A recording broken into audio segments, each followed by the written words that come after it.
Ce balado est propulsé par Kaleido, l'épargnétude qui en fait plus.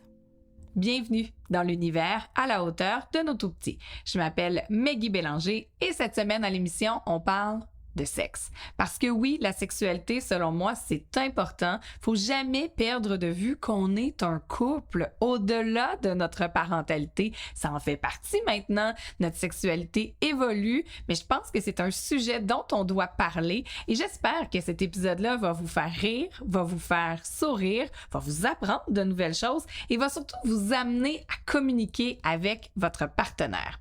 Je tiens à vous spécifier quelques petites choses. Faut savoir que cet épisode-là, il a été enregistré devant public et que vous l'écoutez à l'audio ou sur YouTube, je pense que vous allez vraiment sentir le public dans cet épisode-là qui rit, qui commente, qui applaudit parfois et vous allez voir l'énergie est à son comble parce qu'avant cet enregistrement-là, Mélanie Bilodeau, psychoéducatrice, a demandé à la foule d'applaudir, de remercier pour ce bel enregistrement. Les gens se sont levés debout, ont applaudi. D'ailleurs, allez sur les réseaux sociaux, j'ai mis la vidéo et ça a donné une énergie tout particulière. On était vers la fin de la soirée. Vous allez sentir qu'on est un petit peu plus détendu. Je pense vraiment que c'est un épisode qui va vous plaire. En tout cas, on m'a dit que c'est un épisode coup de cœur pour bien des gens. Alors voilà, on aborde la sexualité avec, oui, Mélanie Bilodeau, mais également avec Lauriane Gauvin, alias Maman Sexo. Je vous le dis, je pense que c'est vraiment un épisode à écouter à deux pour prendre le temps d'entendre, discuter, partager, échanger, parce que dans la sexualité, une des clés, c'est véritablement la communication. Puis vous allez voir, Mélanie Bilodeau se permet même de se payer un petit peu ma tête. Vous allez voir, c'est vraiment comique. Et dans le segment coup de cœur, eh bien, je voulais aller un peu plus loin, parler de trucs, d'astuces. Maintenant, on entend parler beaucoup de sexualité consciente, de slow sex. Comment on peut faire pour être plus conscient de notre corps, de notre plaisir, de sortir un peu du pilote automatique, hein? Parfois, en tant que couple, on a une certaine recette. Donc, comment sortir de ça? Eh bien, j'en discute avec Claudine Lagueux-Champagne, qui est doula et accompagnatrice en sexualité consciente. Donc encore là, j'espère que vous allez découvrir des choses que vous pourrez essayer dans votre quotidien parce que vous le savez, c'est ensemble qu'on peut être à la hauteur de nos tout-petits.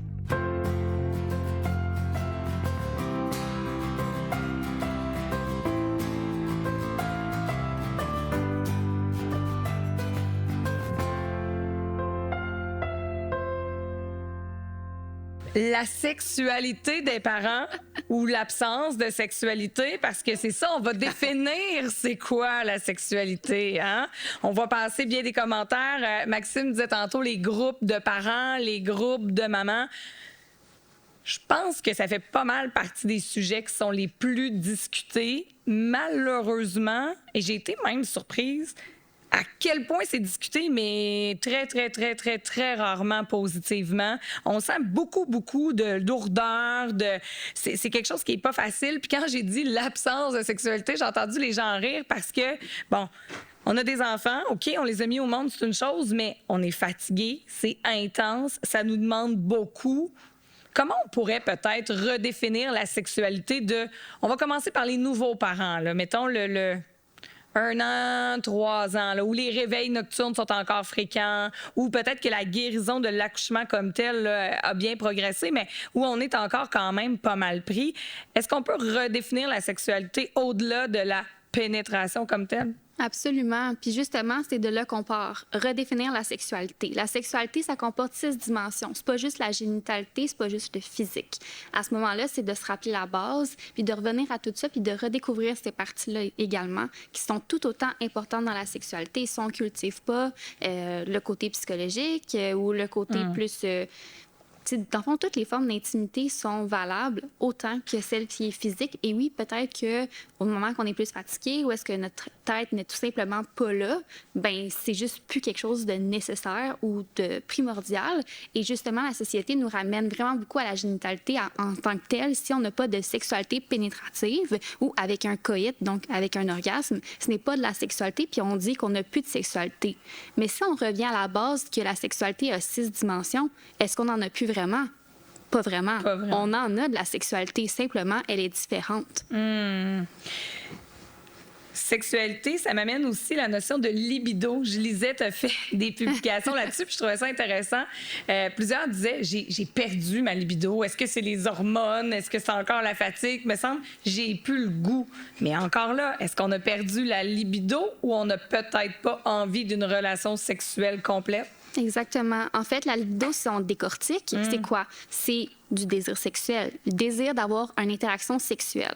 L'interaction sexuelle, c'est pas juste le coït, c'est pas juste d'avoir une pénétration, d'avoir du sexe oral ou masturbation, etc., etc. Ça peut être simplement de se coller, ça peut être simplement d'avoir un moment ensemble de connexion intense, ça peut être tout plein d'autres choses. Fait que si tu as envie de connecter avec ton partenaire ou ta partenaire, est-ce que tu as perdu de la libido? Non, elle est là, ta libido. Elle est simplement différente. Puis ça évolue au fil du temps. Tu sais, quand on était des adolescents, ben peut-être que la libido était pas mal plus hormones, on fait l'amour tout le temps, on veut tout le temps se masturber. Ben oui, c'est normal, ça fait partie du développement. Même chose quand on devient des parents. C'est une transition de vie. On évolue vers une nouvelle personne, donc notre sexualité également. Mais Mélanie, j'aimerais t'amener avec ton expérience, avec ton livre, justement, Soyez l'expert de votre bébé. Tu as rencontré beaucoup de mères. C'est sûr que nous, là, hormonalement, on a été chamboulés pas à peu près. Physiquement aussi, on a été épuisés. Parfois, notre corps a changé. On n'est pas toujours à l'aise avec ça. Même 1 an après, notre corps a subi des changements, je dirais, pour la vie. Qu'est-ce qu'on fait quand on n'est pas à l'aise avec notre corps? Tu sais, parfois, le conjoint peut se sentir un peu rejeté parce qu'on n'a pas nécessairement envie de relation sexuelle, mais en même temps, des fois, ça n'a rien à voir avec lui. On est juste tellement pas bien dans ce qu'on vit. Oui. Bien, il y a plein de choses dans ce que tu nommes là. Oui, il y a l'aspect physique, donc mon corps qui s'est transformé, les vergetures, la bédaine en pâte à pain, tu sais, il se passe plein d'affaires. Mais il y a aussi l'aspect affectif aussi, hein, comme nommait Lauriane, dans les dimensions de la sexualité. Ça reste que des fois, sur le plan affectif, là, tu sais, je parle beaucoup de réservoir d'affection, là, mais ça se peut que mon réservoir d'affection comme mère, il soit un petit peu plein. Puis il n'est pas plein par mon partenaire, il est plein par mon bébé. La proximité. Puis il est collé sur moi 23 heures sur 24. Si j'allaite, c'est une proximité de plus. Le pot à pot, le portage, je rajoute du cododo là-dedans. Si tu es dans du parentage de proximité, ton réservoir d'affection, il est full crack. Tu as comme plus envie de décolle que de rapproche. Tu as besoin d'espace. Puis ça, c'est normal. Puis c'est pas parce que tu rejettes ton partenaire puis que tu n'as plus le goût de connecter avec lui. C'est juste que quand il arrive de travailler puis il te met la main sur l'épaule, ça se pourrait que tu fasses comme... T'as un petit frisson qui te parcourt le corps. Puis c'est pas nécessairement un frisson sexuel. C'est pas du désir nécessairement. C'est laisse-moi de l'espace. Puis ça, c'est important de se nommer. On parle beaucoup de communication dans l'ensemble des épisodes, là. Mais c'est ça. Faut être capable de se dire, hey, je m'excuse, c'est pas contre toi, mais j'ai besoin d'air, je veux ma bulle, tu sais. Et au même titre que ton corps a changé, bien, être capable de se nommer ça, de se dire, hey, je m'excuse, mais en ce moment, j'aime pas ce que je vois dans le miroir. C'est dur d'avoir du désir quand nous, on se trouve pas. Voilà. Souvent, le conjoint lui a pas changé. À moins d'avoir fait une grossesse sympathique. Ça arrive, mais généralement, c'est nous là, qui vivons ces enjeux-là. T'sais. Alors, je pense qu'il faut pouvoir se le nommer. Puis, Lauriane a une astuce extraordinaire parce que ça fait plusieurs fois qu'on fait des trucs ensemble, des échanges. Je l'adore, cette astuce-là. Veux-tu la partager, ton soutien-gorge, ce que tu proposes? Oui. Ben en fait, c'est vraiment intéressant ce que tu nommes le réservoir, tu sais, justement, d'affection. On parle souvent de l'ocytocine, hein? Fait que c'est l'hormone de l'amour, de l'affection, de l'attachement. Puis j'ai lu une étude dernièrement qui était super intéressante qui disait que les pères, justement, qui sécrétaient... Ça va. Qui sécrétaient comme plus d'ocytocine, donc en faisant plus de peau à peau, plus de proximité avec l'enfant, qui était plus aux aguets pour les soins de l'enfant, donc qui stabilisait plus son ocytocine. Ça permettait justement de venir réguler la libido pour que, ben, en fait, la libido plus sexuelle en tant que telle. Puis justement, ça permet de venir coordonner avec l'autre parent. Bon, des fois, il y a quand même des écarts. Mais je trouve ça quand même intéressant. Peut-être au lieu que l'écart soit, disons, maman, son réservoir est plein à 100% avec le poids à peau et tout ça, puis papa, il est vide, puis il aimerait vraiment beaucoup ça. Mais là, si au moins on arrive, je sais pas moi, à 70 ou il va rester un écart, mais il me semble que le fossé va être moins grand. Effectivement. Puis aussi, je veux rassurer les papas dans la salle, la cytocine, oui, c'est ce qui produit le lait puis qui éjecte le lait. Donc, prolactine aussi, c'est aussi la prolactine qui est sécrétée pour les papas, mais vous n'allez pas produire du lait. Fait que, vous allez conserver votre testostérone. Quand même, oui. Tu sais, je veux dire, nécessairement, bon, il y a des études qui sont sorties aussi qu'il y a des papas qui pourraient produire du lait avec un peu de push d'hormones, mais on n'est pas rendu là. Hein? Fait que, mettons qu'on peut équilibrer un petit peu prolactine, ocytocine, bien, nécessairement, d'avoir de la proximité avec l'enfant, effectivement, ça peut régler l'écart. Puis ça nous ramène à l'allaitement. Parce que l'allaitement, ça a un impact vraiment intense sur la libido physique, sexuelle, parce qu'en fait, il y a de la sécheresse vaginale, parce qu'il y a justement les seins qui changent, l'éjection du lait pendant l'orgasme, parce que l'ocytocine, c'est aussi pendant l'orgasme. Donc, tout ça fait en sorte qu'il y a plein d'éléments qui viennent faire baisser l'envie d'avoir un rapport sexuel pénétratif ou complet. Puis la vision des seins, la technique que tu parlais. C'est sûr que là, vous l'attendez, hein? Oui, c'est ça, vous l'attendez. Qui est là en permanence. On dirait que t'as comme moi envie aussi le soir de les voir, même toi-même comme femme, comme un objet de désir quand ton nouveau-né comme toujours là. Bien, le truc que je donne aux femmes qui ont envie justement d'avoir que ça redevienne plus sexuel, parce que c'est aussi l'envie de l'avoir, c'est de porter un soutien-gorge qui est un peu plus sexy ou justement qui donne plus une vision sexuelle des seins, d'enlever la partie nourricière puis de se dire, OK, pendant ces moments-là, j'associe mes seins à quelque chose de sexuel. Bon, ça veut pas dire que ça va arriver tout de suite parce que c'est une association. Tu sais, on s'entend, plus que t'allaites, puis on le fait vraiment souvent, bien, ça l'associe, ton cerveau associe sein, nourrir un bébé. Fait que là, tu veux rééquilibrer tout ça puis faire sein égale sexualité dans tel contexte. Puis je pense au réflexe d'éjection aussi, là. Tu sais, un bon petit réflexe, là, dans yeux là, pendant une relation sexuelle. C'est moins sexy. Un peu quand ça dégoûte, là, c'est comme moins tu peux le prendre avec beaucoup d'humour puis que ça soit pas un frein à ta sexualité, mais pour certaines femmes, ça va en être un. Ça devient des fois, pour certaines, humiliant, complexant. Alors, j'aime l'idée du soutien-gorge, puis pas de grâce ton soutien-gorge d'allaitement. Ouais, tu sais, beige avec une tache, là, blanc, tu sais, non, là, que ta chum t'a prêté, tu sais, s'il vous plaît, qui est un peu étiré. Allons-y donc pour une petite dentelle, quelque chose. Un beau soutien-gorge. J'adore l'idée. Moi, j'avais trouvé ça super bon quand tu avais nommé ça, Lauriane. Mais là, on parle encore là beaucoup post-accouchement, allaitement. Mais là, mettons qu'on se tourne vers le 2-5 ans. Là, c'est une période encore là exigeante pour les parents au plan physique. Qu'est-ce qu'on fait si on a l'impression que notre désir, notre libido encore là ne revient pas au stade d'avant? Est-ce qu'on doit faire un deuil de ça complètement ou est-ce qu'il y a des façons peut-être aussi un peu de pimenter la chose ou de se replonger dans cette ambiance-là? Donc, Lauriane, on fait un deuil, c'est ça? Bien, malheureusement, et heureusement, oui, parce qu'on fait un deuil de la personne qu'on était avant. Tu m'as fait peur. Là. Oui. Mon Dieu, je pense que la salle va se vider Oui, mais non. Tu sais, dans le sens qu'on change, on devient un parent, on ne sera plus jamais la personne qu'on était avant. Donc, nécessairement, il faut faire un deuil de notre corps d'avant, de notre relation d'avant, de qui on était avant, de toutes ces choses-là. La spontanéité. Exactement. Qu'on avait. C'est sûr qu'une petite vite n'importe quand tu as des enfants qui peuvent rentrer dans la chambre à tout moment, c'est un peu moins ça. Ben oui, ça peut être vraiment différent, mais il faut se rappeler aussi que c'est temporaire. Tu sais, c'est une période qui est temporaire, puis à un moment donné, ça va passer, puis peut-être que ça va revenir à un certain stade. Puis où est-ce qu'on en est rendu dans tout ça? Quels sont nos besoins? Quelles sont nos attentes? C'est d'avoir cette discussion-là, puis de l'ouvrir, justement. De dire, OK, ben là, je commence à avoir plus de désir. Fait comment est-ce qu'on le réintègre dans notre routine? Mais pas nécessairement de le planifier, parce qu'on entend que c'est pourri vers ça, là. C'est pas ça qu'on veut. On veut revenir un peu... Ça turn off. Ben oui, certaines personnes vont trouver ça le fun. Tu sais, ça dépend. Chaque personne est unique. Quand t'es vraiment dû, c'est le fun d'avoir dans ton agenda, mais sinon... Ou à la limite, pourquoi pas rendre le télétravail intéressant? Tu sais, je veux dire, tu peux te planifier une date sur l'heure du lunch, j'ai tant qu'à être à la maison. Joignons l'utile à l'agréable, les enfants sont à la garderie. Il y a quand même moyen d'ajouter ça quand même à l'horaire. Hein? Oui. Tranche de vie. 2 ans de télétravail. Jean-Michel. Comme les journalistes, on n'en faisait pas tant, mais on trouve des solutions. On trouve des solutions. Mais encore là, les femmes, on a peut-être tendance à être plus fatiguées, ce qui est moins le cas parfois, je ne vais pas généraliser, mais du papa. Ouais. Puis on sait qu'à la base, là, je pense que là, je généralise pas trop en disant que les hommes ont plus de désir que les femmes. Mais là, qu'est-ce qu'on fait si, tu sais, papa a une certaine patience dans la première année, il peut comprendre tout ça.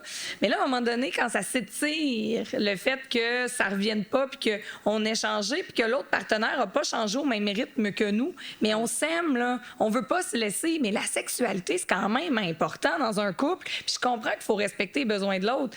Mais si lui, il en a beaucoup de besoins, il a peut-être pas envie de se masturber tous les jours de la semaine non plus. Tous les jours, Jean-Michel! Je dirais pas jusque-là, mais... La soirée avance. T'es comme rendu son meilleur ami, ouais, c'est ça, il va beaucoup aimer t'entendre. Je vous jure. J'imagine. Mais ouais, c'est ça. Comment on fait pour s'arrimer ensemble? En fait, la sexualité, il faut se rappeler que la sexualité n'est pas la base d'un couple. La base d'un couple, c'est la connexion. Alors, d'aller cultiver la connexion de plusieurs façons, c'est la base. De communiquer par la suite des choses, ça fait partie du processus nécessairement. Donc, si on a fait toutes ces étapes-là pour se rendre à, justement, bon, on veut connecter physiquement, mais moi, j'en ai moins envie que toi, qu'est-ce qu'on fait? Comment qu'on peut connecter? Bon, il y a la masturbation mutuelle qui peut exister, qui peut être quelque chose de super pertinent. Donc, le partenaire qui a plus de désir, bien, l'autre personne est juste là. La présence peut faire une différence dans tout ça. Pas obligé d'être actif dans tout ça, puis de s'enlever de la tête que pénétration égale dating, c'est la chose la plus importante. Puis c'est ça qui fait qu'on est bon, c'est ça qui fait qu'on aime ça, puis qu'on a envie de sexe. Pas du tout. J'aimerais qu'on répète ici. Là. Oui, c'est ça, parce que pour bien des gens... Oui. La sexualité ou avoir une relation sexuelle, faut que ça finisse en pénétration, orgasme. Sinon, c'est comme d'autres choses, un rapprochement, ou appelle-le comme tu veux, mais ça fait pas partie de dire « Ah, j'ai eu, mettons, du sexe cette semaine. » C'est comme si c'était pas comptabilisé. Là. Non, c'est ça. Ça rentre pas là, dans la liste. Oui, non, mais c'est vrai. C'est important de le mentionner. Ben oui, là, mais c'est normal parce que l'éducation sexuelle qu'on a eue comme parents, comme personnes en âge de procréer dans nos dernières années, parce que éducation sexuelle, avant 2018, il y avait sweet focal. Fait que c'est sûr que c'est difficile d'intégrer tout ça puis d'avoir juste les modèles de pornographie, de revues, puis même le discours des filles, c'était ça, tu sais, sexualité, c'était pénétration. Tout ce qu'on a appris, c'était ça. Puis on se rend compte avec les études puis avec les expériences que c'est vraiment pas juste ça. Puis qu'il y a plusieurs diversités d'expériences puis qu'on est tous des êtres humains uniques. Il n'y a pas de normes en sexualité. Ça se peut pas. Il n'y a pas rien qui est normal en tant que tel si chaque personne est unique. D'ailleurs, c'est pour ça que c'est difficile de faire des études sur la fréquence normale d'avoir des rapports sexuels. Parce que pour certaines personnes, une fois par mois, c'est bien en masse, alors que d'autres personnes, ça en prend plus souvent. C'est vraiment relatif d'une personne à l'autre. Puis justement, avec des modèles de, tu sais, la pornographie fait que ça prend un rapport complet, puis c'est ça qui est ça dans la sexualité, puis on voit pas vraiment des choses qui sont un petit peu plus divergentes de tout ça. Là, on s'entend que c'est pas mal dans les recherches. C'est le cadre établi, si on veut. Et voilà. Je sais pas, je regarde jamais ça. Je connais pas les recherches. Ben, ouais, c'est 3 enfants plus tard. Non, je connais des pas fois, ça. c'est même plus genre ça. Mais c'est ça qu'on a vu en vieillissant quand même. C'est ce qu'on a vu en tant que tel dans les films aussi. Tu sais, je veux dire, c'est le bagage culturel qu'on a. Bon, maintenant, c'est de se détacher de tout ça puis de s'adapter à notre réalité. Quels sont nos besoins outre tout ce qu'on a appris, parce que là, présentement, on est ailleurs. On est une nouvelle personne, puis on a peut-être des choses qui ont changé dans nos besoins, dans nos désirs, justement. Puis dans ce qu'on aime aussi, hein, sur le plan physiologique, tu en parles beaucoup, Lauriane, de ça. Notre corps a changé. Il y a des choses qu'on aimait avant, qu'on n'aime plus physiquement, en termes de sensations, d'agréabilité. Mais l'inverse est aussi vrai. Hein? Il y a des choses qu'on n'aimait pas avant que maintenant, on peut apprécier. Il faut accepter que ça peut changer. Il y a vraiment des nouvelles sensations dans notre corps. Tu sais, tu allaites, c'est sûr que tes seins ont des sensations différentes. Certains vont dire non, je veux vraiment pas qu'on touche à mes seins pendant que j'allaite, c'est réservé au bébé.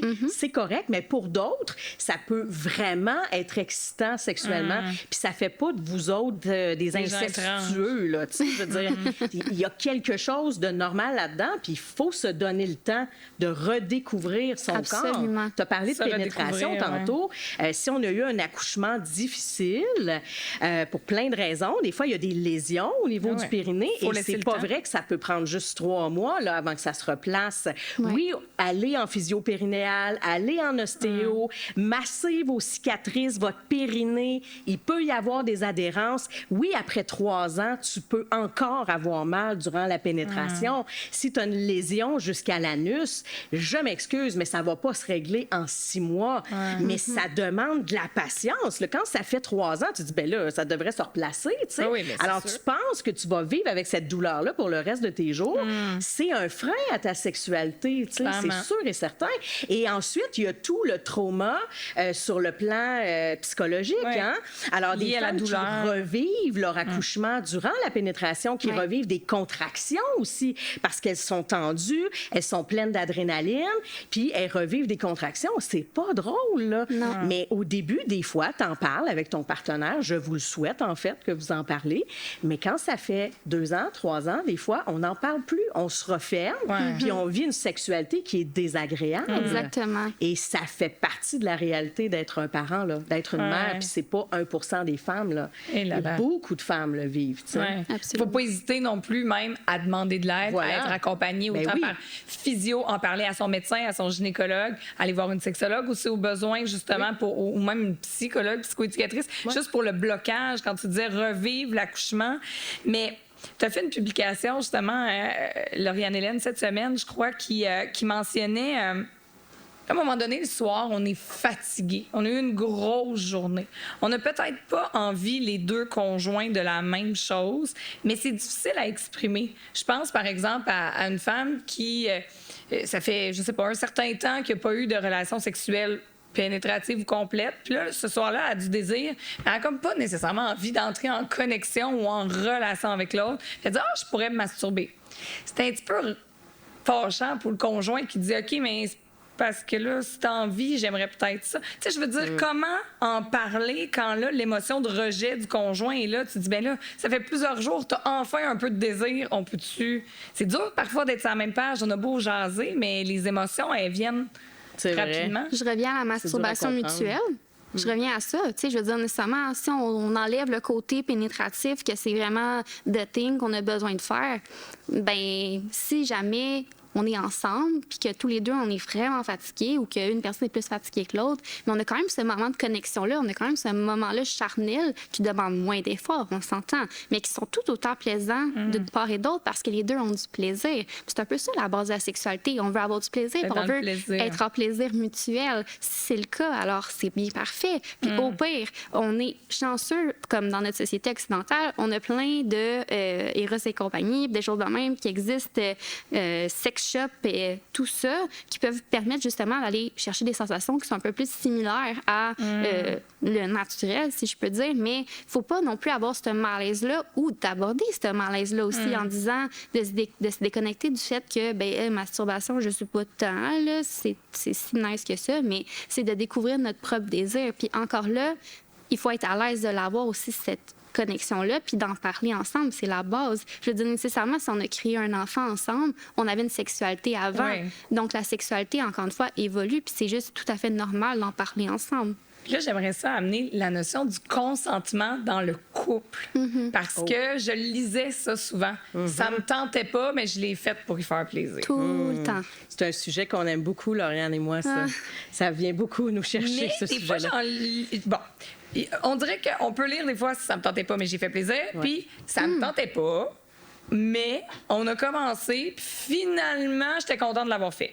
Fait que, Ouais. est-ce qu'on peut, dans le consentement, se dire, ouvrons-nous la porte à dire non, même durant le processus? Tu sais, parfois, on peut peut-être justement, bon, ça me tente pas, mais je vais entrouvrir la porte, on Je vais regarder si je peux avoir C'est du ça. fun. Parce que des fois, toujours de se mettre dans le mur, oh non, Oui. oh non, oh non. Tu sais, c'est comme n'importe quoi. Quand tu essaies jamais, à un moment donné, le goût, il revient pas non plus. Mais de se donner quand même la permission de s'affirmer puis de dire, hey, finalement, c'était pas ça. Ouais. Désolée. Oui. Oui, absolument. Puis, tu sais, on parle justement, finalement, on se touche, puis ça me donne envie. Ben oui, il y a le désir réactif qui existe. Il y a certaines personnes aussi qui sont bien là-dedans. Puis, aussi, de faire quelque chose pour faire plaisir à l'autre. Si toi, ça te fait plaisir, puis que tu le fais pour toi, il n'y a rien de mal à ça. C'est pas contre le consentement. Au contraire, bon, ça me tentait pas, mais ça me fait plaisir de voir mon partenaire avoir du plaisir. Parfait. La limite est, je m'oblige à faire plaisir à mon partenaire parce que moi, j'ai pas de plaisir dans tout ça, mais je me dis, j'ai pas le choix de le faire parce qu'il va me tromper, parce qu'il a besoin de sexe, parce que sinon on va se séparer. Non, c'est de motivé par une peur Exactement. T'as peur à ton couple. C'est ça. T'as peur à ta relation, clairement. Là. Alors que là, on veut voir dans une partie de plaisir. Puis justement, de pouvoir se dire, à mi-chemin, finalement, je m'excuse, mais ça me tente vraiment pas, moi, d'avoir ça, mais on peut continuer pour que toi, tu sois bien dans tout ça. Puis juste d'être là dans le moment connexion, puis le moment charnel, justement, revenir au fait que juste d'être collé, puis que l'autre personne à faire ce qu'il y a à faire, puis c'est bien correct. Puis justement, c'est de discuter de ces moments-là, puis de se dire, OK, écoute, j'ai vraiment apprécié ce moment-là de connexion, on pourrait le refaire plus souvent. Ou, tu sais, c'est de pas justement se limiter à tout ça, puis de dire, la sexualité, ça fait partie d'une conversation qui est tout à fait normale, comme la gestion des enfants. Ça fait partie de notre vie, ça fait partie de notre couple. Oui, faut pas... on essaie de faire tomber les tabous un à un, mais faut essayer qu'il y en ait le moins possible, ne serait-ce qu'au sein de notre couple, parce que si déjà on se met une barrière d'en discuter, voilà. Je veux dire, là, ça ne vous dira pas. Mais je sais que ça te fait réagir, le consentement, tu dois en entendre aussi. Hein?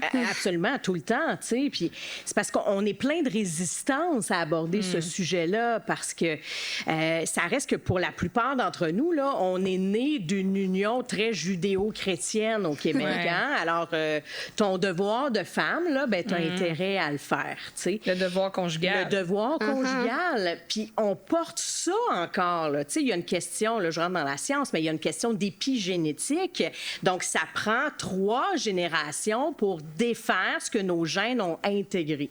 Et là, on n'est pas dans 3 générations. Moi, ma mère est encore dans son devoir conjugal. Fait que je suis probablement de la première génération qui ose nommer comment je me sens dans ma sexualité. Puis même encore, tu sais, on a des résistances parfois. Alors, ça va prendre plusieurs générations avant d'y arriver. C'est normal qu'on ait des peurs, c'est normal qu'on soit pas à l'aise de le faire, c'est normal que ça soit pas toujours bien reçu aussi, mais c'est là qu'il faut se parler, puis il faut oser se nommer, comme je dis tout le temps, Maggie, comment on se sent, puis c'est quoi notre besoin. Si tu fais le reproche à l'autre, puis tu dis, bon, c'est bien, toi, t'aimes ça te masturber, tu t'es acheté un nouveau jouet, mais maintenant, moi, j'existe plus, tu veux plus me toucher, tu veux plus que je te touche, ou tu acceptes qu'on fasse la masturbation mutuelle, comme ça que tu dis, mais tu veux pas qu'on s'embrasse, tu veux pas qu'on se caresse, fait que finalement, tu veux pas qu'on connecte ensemble. Quand on est dans ce reproche-là, ça donne pas le goût à l'autre de s'ouvrir puis de nommer comment il se sent. Et c'est là que tu finis par faire la job, entre guillemets. Ça devient une job. Tu regardes ton agenda puis tu dis, il me semble qu'on est dû, tu sais. Et tu là, quand ça devient un rendez-vous parce que t'es dû. Mais c'est ça. Puis je suis convaincue qu'il y a un bon nombre de personnes ce soir là, qui le disent pas puis qui se disent, ouais, moi, c'est ça. Je me dis, on est dû. Fait qu'on va le faire. Puis le consentement, là, c'est là qui est pas présent, là. Mais je tiens à mentionner quand même aussi, ça, c'est tout à fait pertinent à 100%, mais certains papas aussi ne s'en rendent même pas compte. Puis c'est même pas mal intentionné parce que c'est ancré, justement, eux aussi, dans... qu'est-ce que tu dans l'épigénétique. Oui, l'épigénétique. C'est culturel, puis, tu sais... Fait qu'ils veulent changer, puis ils veulent faire, justement, mais si on leur nomme pas, peut-être qu'ils ne réaliseront pas. C'est vrai. Si c'est fait en bienveillance, évidemment, puis que la personne n'est pas dans une relation de violence conjugale, on s'entend. Oui, on parle pas de relation justement, on parle d'une relation qui est tout à fait saine, mais que dans la sexualité, il y a certaines valeurs, certaines croyances, préjugés, whatever, qui nous font garder ce focus-là de, pour qu'on aille bien, il faut avoir une sexualité, puis c'est ce qui fait qu'on est un bon couple ou ça des bons parents. Ça peut se mettre beaucoup de pression aussi. Oui, vraiment. Oui, puis la pression, tu me corrigeras, Lauriane, mais c'est pas un très beau moteur au désir sexuel. La pression, c'est pas un moteur à grand-chose, en fait. Là. Non. On en parle beaucoup avec les enfants. Pression égale stress. Stress égale réaction de stress. Si je suis en réaction de stress, que mes amygdales cérébrales surchauffent un peu, soit que je vais figer, soit que je vais lutter, donc je vais tout faire pour éviter le moment, dans ce cas-ci, en lien avec la sexualité, ou je vais carrément faire en sorte que ça n'arrive plus. Là. Je voudrais pas avoir de contact. Mais t'es pas prédisposé, surtout pas à une relation sexuelle. Mais j'aimais tantôt aussi quand tu disais, des fois, les gars ou les papas sont pas nécessairement conscients. C'est sûr que si nous, on le nomme pas, que ça nous tente pas, il peut pas toujours le savoir non plus. Là, il peut pas le savoir, c'est ça, à moins d'être vraiment devin, là, puis être capable de décoder tous tes signaux. Là, mais, puis quand on parle de se dire, écoute, là, je pense qu'on est dû, sais, c'est pas non plus une mauvaise chose, là, de se dire, bon, écoute, je pense que je vais faire l'effort, comme tu le nommais, Maggie, tantôt. Je vais voir si l'appétit vient en mangeant, tu sais. Mais c'est quand même une drôle de phrase. Mangeant, je vais voir si l'appétit vient en mangeant. Je vais voir si l'appétit on va garder ça en citation pour vendre l'épisode, là. Vous voulez savoir si l'appétit vient en mangeant? Écoutez Mélanie Bilodeau. Voilà. J'ai un petit malaise ici. Je m'en allais où avec ça? Oui, c'est ça, si l'appétit vient en mangeant. Mais je pense qu'il faut se le dire. Écoute, en ce moment, là, j'ai pas vraiment le goût, mais je te le dis, je vais faire l'effort. Puis sens-toi pas mal de le nommer. Puis toi, comme partenaire, prends-le pas mal non plus. Dire, ben, c'est ça, tu fais l'effort. Je veux pas que ça soit un effort, je veux que ça te tente. Ouais, mais là, ça me tente pas, mais j'ai le goût de faire l'effort. J'ai le goût d'essayer. Parce que moi, j'entends beaucoup de femmes me dire, j'ai pas le goût, mais j'ai le goût d'avoir le goût. J'ai le goût que ça me revienne. Ben oui, parce que ça peut être vraiment déprimant, puis anxiogène pour la femme de dire, ça revient pas justement comme avant, mais moi, je l'aimais, ma vie sexuelle d'avant, puis je suis pas nécessairement prête à en faire le deuil non plus. Oui. C'est ça. Ben, tu sais, l'appétit vient en mangeant, ça marche pas pour la sexualité, malheureusement. Je sais que certaines personnes vont conserver ça. Vous voyez, je dis beaucoup de foutaises. Non, mais dans le sens que, tu sais, oui, je veux dire, d'avoir une sexualité puis d'avoir plus de moments de connexion, ça donne envie à. Mais la sexualité, on revient à la base, ce n'est pas juste au lit. Fait que s'il y a certaines frustrations, certaines choses qui ne fonctionnent pas, ben ça se peut que la sexualité ne revienne pas. Puis, on parlait justement de la roue de anticiper, fuite.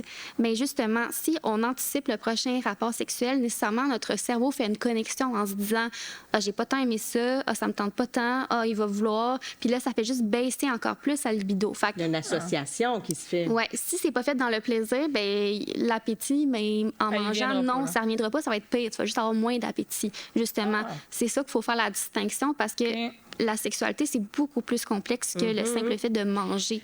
Puis souvent, c'est ça. On a nécessairement, voilà.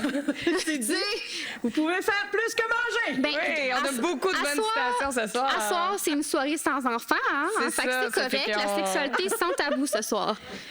Mais j'ai le goût d'ajouter aussi, là, tu sais, on parle beaucoup de désir sexuel, de génitalité, tout ça. Oui. Mais la charge mentale, là, moi, souvent, je vais dire aux partenaires, écoute bien, là. Quand tu vas partager la charge mentale avec ta partenaire, il y a plus de chances que le désir sexuel revienne aussi. Ouais.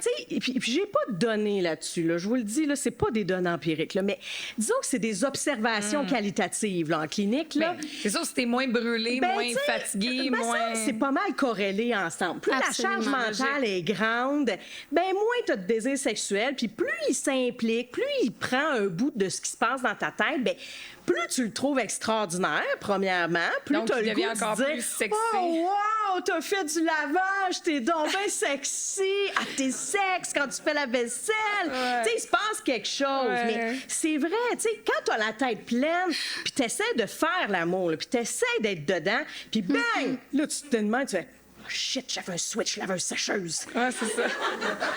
C'est moins hot, ça, dans le chemin, vers l'orgasme, là, c'est moins bon. Ouais. C'est pas bon, tu sais. Bon, on en rit, mais c'est vrai. C'est vrai quand même. On parle beaucoup de charge mentale. Gars, femmes, partenaires, partagez ça. Plus vous allez prendre chacun votre bout. Mais ça revient avec la connexion aussi. Donc, si on veut avoir du... Là, je ne vais pas parler de performance, mais du succès dans le sens, si on veut que les deux personnes, les deux êtres arrivent le plus possible dans le même état d'esprit, je pense que c'est le bon mot, dans le même état d'esprit rendu dans le lit, dans la chambre à coucher. Performance, Maggie, performance. Ben, là, on est là. Quand même, performance au lit. Ben, non, mais c'est ça, mais arriver au moins dans le même état d'esprit pour avoir envie, justement. Ben, si la journée s'est mieux passée, si on a connecté en faisant un petit brassé, si justement il y a des gestes aussi, que ce soit juste dans le langage, se remercier, être empathique envers l'autre, être respectueux. Je sais que c'est la base, mais il faut le rappeler parce que des fois, il y a des couples, ils se parlent dans le langage, puis t'es pas sûr s'il y a beaucoup de respect. Donc, s'assurer d'avoir ces bases-là solides, ben, ça va nous amener justement un peu plus loin, je pense. Oui, absolument. Puis, tu sais, à un moment donné, quand que tout ça est réglé, on est à un retour pas normal parce qu'on revient à un retour qui est de désir de ce qui nous convient présentement en tant que parents. Mais là, on arrive à un corps nouveau, à des relations nouvelles, puis ça nous ramène à Une nouvelle normalité. Une nouvelle normalité. Fait que là, je lui donne un truc de sexo. Les parents qui sont revenus à cette normalité-là, mais qui savent plus ce qu'ils aiment, et les zones érogènes du corps qui ont changé, la cartographie du plaisir. Ça, c'est de découvrir notre corps ensemble, donc de prendre un moment, un playtime, de juste être ensemble, sans pénétration, puis de découvrir les parties érogènes de notre partenaire, puis de nous-mêmes. Ça permet de voir, par exemple, tu sais, de vraiment prendre le temps ensemble, de connecter, puis de découvrir les nouvelles zones que nous aimons ensemble. On a envie, évidemment, mais c'est un exercice qui est super pertinent. Puis d'ailleurs, ça s'appelle le Sensate Focus pour les d'autres personnes, plus recherche. Mais c'est vraiment super cool. Puis si vous voulez un livre qui est vraiment très, très, très pertinent, Jouissance Club, je le réfère souvent à mes clients. Ça permet justement d'expliquer aussi comment que les zones érogènes fonctionnent, comment que la génitalité fonctionne, parce qu'il y a plusieurs personnes qui ne savent pas un clitoris. C'est entre 11 et 12 cm, mesdames et messieurs. Puis c'est interne aussi. Tu ne savais pas? Ben, c'est ça. 12 cm, non.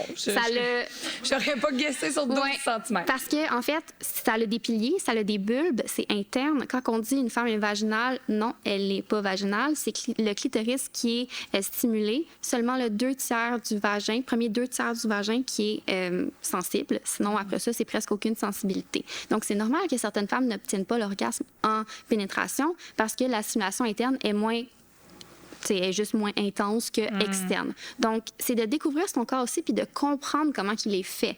Pour les hommes aussi, parce que d'autres personnes ne connaissent pas plus leur planche anatomique. Là. Fait que ça, c'est important. Leur planche anatomique, oui. Ah, OK, d'accord. Moi, je le vois comme ça pour vrai. Elle fait des dessins de vulve et de clitoris, elle, si à tous les jours. Demande, Fait que c'est tout ça. Est-ce que tu sais à quoi ton clitoris ressemble? Tchac, tchac, tchac, tchac. Voilà, ça ressemble à ça. Pour vrai, j'en ai tellement dessiné. Elle dessine un clito. C'est tellement intégré. Chacun ses aptitudes. Là. Exact. Moi, je juge pas ça. Moi, je dessine des petits cerveaux, puis elle a fait des clitos. J'ai une superbe vulve en crochet, puis ma fille connaît tous les parties de la vulve. J'ai une superbe vulve. En crochet. En crochet. En crochet. J'imagine qu'elle est superbe aussi. On est tous superbes d'ailleurs. Oui. Hein? On est tous uniques, puis chaque vulve est superbe, unique et super belle. Donc j'imagine qu'elle est superbe, la mienne aussi, je sais pas. Ah, la mienne est superbe. Est-ce que tu l'as déjà regardée dans le miroir?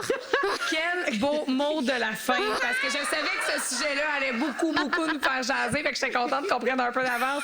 Mais mesdames, merci beaucoup. Et Lauriane-Hélène t'a nommé un peu vite les ouvrages et tout ça. Je vais le mettre dans la description de l'épisode parce que je trouve ça important que les gens aient des trucs, des astuces, des ouvrages pour se référer.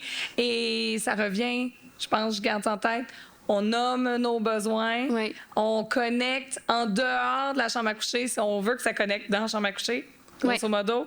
Puis on essaie de partager la charge mentale le plus possible pour que les deux partenaires arrivent dans un bel état d'esprit. Merci beaucoup, mesdames. Bonjour Claudine, merci d'être là.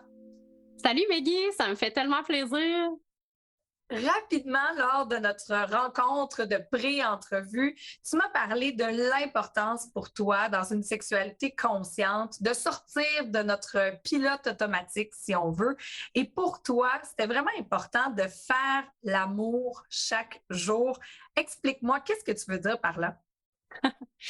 Ben, c'est que si on pense juste à quand on fait l'amour, c'est un moment bien précis dans la journée où est-ce que là, il va se passer telle affaire, puis que la société nous dit, OK, tu vas dans ton lit, tu fais l'amour, puis après ça, c'est fini. Mais en réalité, si par exemple, tu viens de te chicaner avec ton conjoint, est-ce que tu vas avoir le goût de faire l'amour? Ben, peut-être pas nécessairement. Fait qu'est-ce que je veux dire par là quand que je dis, pour moi, faire l'amour, c'est faire l'amour en tout temps? C'est que le matin, c'est important pour moi de cultiver ma relation avec mon partenaire. C'est important pour moi, d'y donner mon bec, mettons, à chaque matin parce que c'est important pour nous autres. C'est important, que s'il y a quelque chose qui fonctionne pas dans le couple, qu'on s'en parle avant que ça l'explose. Des choses comme ça. Puis, dans la vie d'un couple, il y a 3 choses principalement là, qui sont l'engagement, l'intimité et la sexualité. Puis souvent... Il faut travailler sur un peu tous les aspects. Il ne faut pas s'attendre à des miracles dans le volet sexualité si on n'a jamais nourri l'intimité ou l'engagement. Mais tu sais, c'est que souvent, mettons, les couples vont se dire, OK, on est ensemble, puis ils prennent un petit peu ça pour acquis. Bon, ils sont ensemble. Parfait, là, ils sont engagés, mettons. Là, après ça, la sexualité, ben là, tu sais, ben, j'ai pas besoin de définir c'est quoi la sexualité. Mais par exemple, l'intimité, qui est pour moi faire l'amour en tout temps, c'est beaucoup ça.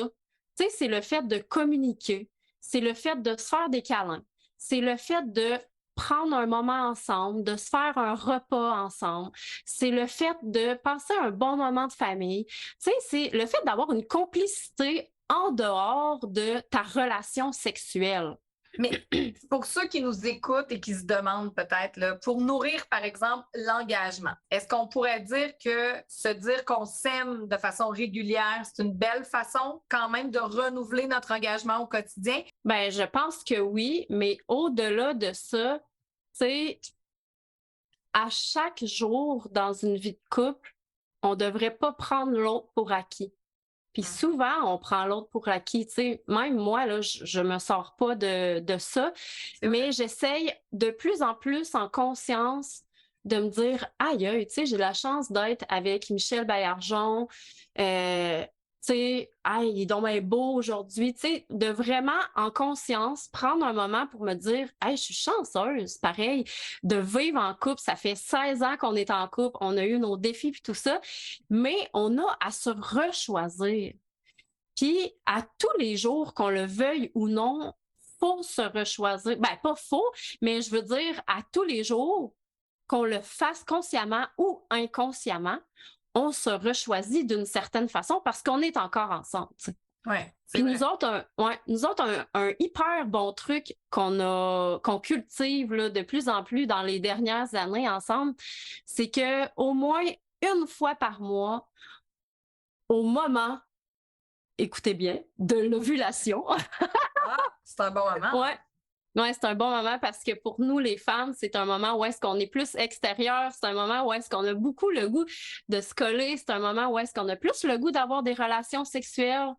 Puis, ben, c'est sûr que si tu veux avoir des enfants, c'est encore mieux. Si tu veux pas avoir des enfants, ben, tu peux te protéger ou faire d'autres choses que d'avoir une relation sexuelle complète, là, avec un orgasme dans la yoni. Mais, tu sais, pour nous, là, c'est un moment qui est vraiment sacré. OK? On se prévoit quand on le peut, parce que, tu sais, on a quand même une vie de famille, un temps où est-ce qu'on sort de la maison, on sort de la routine, puis comme on a une cabane à sucre, bien souvent, on va à la cabane, puis on prend un temps pour nous. Fait que ça nous permet de pouvoir discuter entre adultes, parce que, tu sais, quand tu as des enfants, on va se le dire. Ouais. Tu sais, avoir une discussion sérieuse au souper, là, c'est un petit peu plus difficile. C'est vrai. Fait que, tu sais, c'est ça. Fait que là, le fait d'avoir un moment pour choisir notre engagement, pour choisir aussi notre intimité, tu sais, se donner de l'intimité autre que la relation sexuelle. Puis après ça, si le contexte le veut bien, ben là, après ça, c'est à nous de choisir si on rentre dans une sexualité ensemble ou pas. Mais tu sais, c'est sûr que souvent, le contexte va amener à ça parce qu'on est tout seul ensemble, puis les enfants sont pas là. Puis c'est tellement plus facile de s'ouvrir à ce moment-là. Oui, puis d'avoir la tête tranquille aussi, pas toujours avoir peur que, peut-être que le petit dernier va rentrer, peut-être qu'il va arriver quelque chose. Mais de ce que j'entends bien dans le mot conscience, il y a évidemment la communication entre les partenaires, c'est important. Mais tu me parlais aussi de la conscience de notre corps et de la conscience de notre désir. Qu'est-ce que tu veux dire par là dans le volet peut-être plus sexuel? C'est important quand même d'être à l'écoute de notre corps durant la relation. Ouais. Tu sais, là, dans le go de la vie, là, comme moi je l'appelle, souvent, là, on arrive le soir, là, puis là, on est fatigué. Puis tu sais, je parle autant des femmes que des hommes. Là. Les hommes aussi, là, ils sont là, puis dans la routine, puis let's go. C'est vrai. Fait que, mais pour ma part, comment j'ai découvert ça, c'est que quand on se couche le soir, souvent, c'est là que je vais laisser partir ma tête. Parce qu'on est souvent dans notre tête, puis là, on pense à la routine, puis là, on pense à, OK, là, le lunch de l'enfant, le lavage, le ci, le ça, puis là, ça roule, tu sais, puis on est comme plus dans notre corps. C'est vrai. Puis là, le fait d'arriver dans notre lit, puis de se dire, OK, on peut-tu comme se déposer, respirer, revenir dans notre corps, puis laisser notre tête, laisser aller, tu sais, comme arrêter de penser. Puis là, c'est facile à dire, arrêter de penser, hein? Des fois, c'est moins facile à faire, honnêtement. Oui, c'est ça. Mais quand même, si je me dis, je me prévois un moment, puis là, je m'arrête, je m'assois ou je me couche, puis là, je me concentre sur ma respiration. Juste de se pratiquer à faire ça, à un moment donné, vous allez être capable d'arrêter d'être dans votre tête puis de revenir dans votre corps. Et là, comme par magie, souvent, qu'est-ce qui arrive? Je ressens un pétillement au niveau de la base, au niveau du périnée, au niveau de ma yoni, dans ma vulve, tu sais, dans cette section-là, je vais vraiment ressentir dans mon corps que j'ai encore de la libido. Wow! Donc, au lieu que ça se passe toujours ici, puis même si à la limite, il y a des journées où ça n'éveille pas de pétillement, imaginez l'état d'esprit, ne serait-ce que pour s'endormir, tu sais, d'avoir laissé sortir toutes les informations, puis d'être vraiment comme relax. Ça va mener à un endormissement, je pense, plus réparateur. Et si ça allume des pétillements, bien, tant mieux. Oui, mais c'est que souvent, les femmes, ils vont me dire, hey, Claudine, j'ai plus de libido.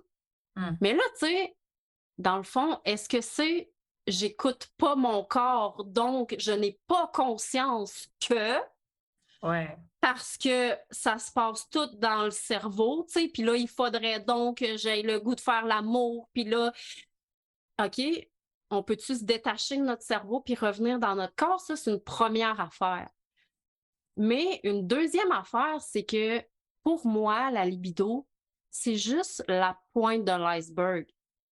Parce que là, peut-être qu'on rentre dans un autre sujet, là, mais grosso modo, tu sais, quand on n'a plus le goût d'être avec notre partenaire, quand on se dit « Ah, Colin, il faut que je revienne à la maison puis j'ai pas vraiment le goût », tu sais, ben, c'est que pour moi, il manque vraiment d'intimité dans ton couple. Avant de passer à l'aspect plus sexuel. Puis est-ce que ça se peut justement que dans l'aspect sexuel, le volet pression?